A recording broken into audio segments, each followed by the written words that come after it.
বলেছে ওষুধ নিয়ে যাবে। ওইখানে ছিল বিশাখা শ্বশুর। ভাই শোনো, তুমি ওষুধ বিক্রয় করছো মানুষকে সুস্থ করার জন্য, তুমি মরা মানুষ বাঁচাতে পারবে? এখন বৈদ্যরাজ বলেছে বাবা মরা মানুষ বাঁচাতেই পারবে।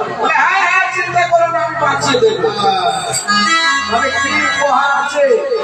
তুমি যেটা চাইবে সেটাই পাবে। তখন বলছে আমার তো একটা বাসনা, এই রাধারানীরা দিয়ে কলঙ্ক মোচন করাবো। এই সুযোগটা পেয়েছি, সেই সুযোগ